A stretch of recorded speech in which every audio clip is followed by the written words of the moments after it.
तो दोस्तों यहाँ पे कर्नाटका बैंक के क्वार्टरली नंबर्स आ चुके हैं, तो उसी के बारे में हम इस वीडियो में बात करेंगे और जानेंगे कि अब आपको कर्नाटका बैंक के अंदर इन्वेस्टमेंट करना चाहिए या नहीं। तो चलिए शुरू करते हैं। तो देखिए, सबसे पहले अगर हम यहाँ पे प्रॉफिटेबिलिटी की बात करें तो यहाँ पे बैंक को भी 106 करोड़ का प्रॉफिट हुआ है, जबकि पिछले क्वार्टर में बैंक को सिर्फ 31 करोड़ का प्रॉफिट हुआ था। तो यानी कि अगर हम क्वार्टरली बेसिस पे यहाँ पे कंपनी के रिजल्ट को देखें तो 3.5 टाइम्स से यहाँ पे बैंक का नेट प्रॉफिट हमें बढ़ता हुआ नजर आ रहा है। तो क्वार्टरली बेसिस पे ये नंबर काफी अच्छे हैं। लेकिन अगर हम ईयर ऑन ईयर बेसिस यानी कि पिछले साल के अप्रैल से जून वाले क्वार्टर से अगर हम कंपेयर करें तो उसके कंपैरिजन में यहाँ पे 45% बैंक का नेट प्रॉफिट गिरा है और जो टोटल नेट प्रॉफिट निकल कर आया है वो है 106 करोड़ का। और पिछले साल इसी सेम क्वार्टर में बैंक को 196 करोड़ का प्रॉफिट हुआ था, यानी कि यहाँ पे 90 करोड़ से यहाँ पे बैंक का प्रॉफिट कम हुआ है अगर हम ईयर ऑन ईयर बेसिस पे बात करें तो। अब अगर हम यहाँ पे ग्रॉस एनपीए के नंबर्स की अगर हम बात करें तो यहाँ पे जो ग्रॉस एनपीए का नंबर आया है वो है 4.82%, जबकि पिछले क्वार्टर में ये नंबर 4.91% पे था। यानी कि अगर हम क्वार्टरली बेसिस पे देखें तो 0.9% से यहाँ पे बैंक का ग्रॉस एनपीए का नंबर कम हुआ है। और अगर नेट एनपीए के नंबर्स की अगर हम बात करें तो वो यहाँ पे 3% निकल कर आया है, जबकि पिछले क्वार्टर में ये नंबर 3.18% था। यानी कि क्वार्टरली बेसिस पे 0.18% यहाँ पे बैंक का नेट एनपीए का नंबर कम हुआ है। तो यहाँ पे अगर हम एनपीएस के नंबर्स की अगर हम बात करें तो जो क्वार्टरली बेसिस पे हमको यहाँ पे नंबर कम होता हुआ नजर आ रहा है, चाहे वो नेट एनपीए हो या ग्रॉस एनपीए, तो ये नंबर काफी अट्रैक्टिव हमें नजर आता है।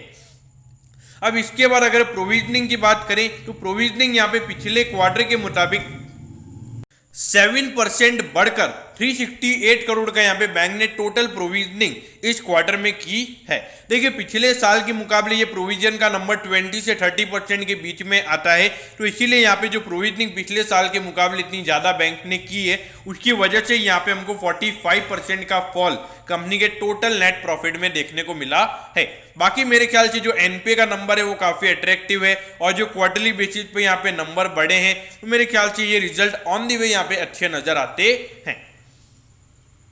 अब ये देखिए 1859 करोड़ के यहाँ पे इस बैंक का मार्केट कैप है। अगर आप देखोगे प्राइस टू अर्निंग रेशियो इस बैंक का काफी अट्रैक्टिव है। और अगर प्राइस टू बुक रेशियो की तो हम यहाँ पे बात नहीं करेंगे, लेकिन अगर हम यहाँ पे कंपनी के एनपीए के नंबर्स की बात करें जो दूसरे पब्लिक सेक्टर बैंक से उनके मुताबिक यहाँ पे काफी अट्रैक्टिव है।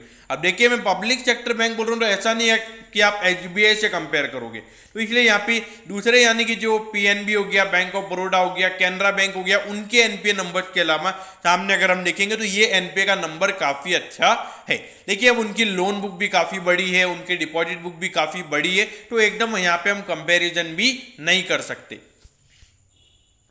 अब ये देखिए, अगर हम कर्नाटका बैंक की अगर हम बात करें तो हर साल यहाँ पे बैंक का जो रेवेन्यू है वो बढ़ता हुआ नजर आ रहा है। ऑल्दो पिछले साल अगर हम देखेंगे थोड़ा सा रेवेन्यू यहाँ पे कम हुआ था। अगर प्रॉफिटेबिलिटी की बात करें तो हर साल यहाँ पे कर्नाटका बैंक की प्रॉफिटेबिलिटी भी बढ़ रही है। ऑल्दो एक साल यहाँ पे प्रॉफिटेबिलिटी कम हुई थी, बाकी हर साल यहाँ पे कर्नाटका बैंक की प्रॉफिटेबिलिटी बढ़ती हुई नजर आ रही है।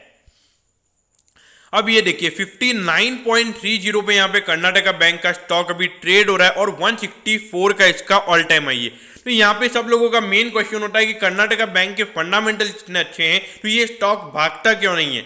क्योंकि इसके रीजन ये है कि इसके मार्केट में जो नंबर ऑफ शेयर्स है वो इतने ज़्यादा हैं कि उतनी डिमांड ही नहीं है, मतलब उतने खरीदने वाले ही नहीं है मार्केट में जितने की यहाँ पे इसके मार्केट में शेयर्स फ्लोटेड हैं। उसकी वजह से क्या होता है कि वहाँ पे जैसे स्टॉक का प्राइस बढ़ता है और वहाँ पे ज़्यादा मूवमेंट देखने को नहीं मिलता। कभी कभार डिमांड अच्छे खासी होती है, लेकिन फिर वापस से जो रिटेल इन्वेस्टर्स के पास सबसे ज़्यादा शेयर इस कंपनी के पड़े हुए फिर वो अपने शेयर बेच देते हैं, तो उससे वापस मार्केट में उतने शेयर्स फ्लोट हो जाते हैं, तो एट दी एंड वो शेयर उतना नहीं बढ़ पाता है। लेकिन देखिए, अगर आप एक रिटेल इन्वेस्टर हैं, थोड़ा पैनिक सिचुएशन से अगर देखा जाए तो दूसरे पीएसयू बैंक से मुझे ये बैंक काफ़ी अच्छा नजर आता है अगर मैं बुक के हिसाब से देखूं। लेकिन अगर आप देखोगे ब्रांड वैल्यू तो कर्नाटका बैंक की ब्रांड वैल्यू बिल्कुल भी नहीं है, तो प्रीमियम वैल्यूएशन तो यहाँ पे सीधी सी बातें नहीं मिलने वाला है। तो इसलिए लॉन्ग टर्म इन्वेस्टर्स मेरे ख्याल से अवॉइड करना चाहिए, क्योंकि यहाँ पे अगर हम देखें जो अभी लोन बुक यहाँ पे अच्छे से नहीं बढ़ रहा है, लेकिन अगर आने वाले क्वार्टर्स में अगर लोन बुक अच्छे से बढ़ेगा तो वहाँ पे डिफॉल्ट रेशियो भी हमें बढ़ते हुए नजर आएंगे। क्योंकि अधिकतर पब्लिक सेक्टर बैंक में हमने देखा है जब भी लोन बुक अच्छे तरीके से बढ़ता है तो वहां पे उतने ही स्पीड से वहां पे डिफॉल्ट रेशियो सामने आते हैं। तो इसलिए मेरे ख्याल से स्टॉक को आपने अवॉइड करना चाहिए अगर आप लॉन्ग टर्म के लिए इन्वेस्ट करना चाहते हैं। लेकिन हाँ, अगर शॉर्ट टर्म की अगर मैं बात करूं, जो रिजल्ट यहाँ पे बैंक के आए हैं, हो सकता है शॉर्ट टर्म में यहाँ पे 70 रुपीज तक स्टॉक आपको जाता हुआ नजर आ सकता है। ऑल्दो ये कोई डायरेक्ट एडवाइस नहीं है कि आपको जाके इन्वेस्ट करना ही है शॉर्ट टर्म के लिए, आपको अपना खुद का रिसर्च करके ही इन्वेस्ट करना है। दोस्तों मैं होप करता हूँ कि कर्नाटका बैंक के नंबर्स के बारे में आपको सब कुछ पता चल गया होगा। अगर आपकी कोई भी क्वेरीज है तो आप कमेंट कीजिए, मैं जरूर आपके कमेंट पर रिप्लाई करूंगा। ओके दोस्तों, thank you, have a nice day.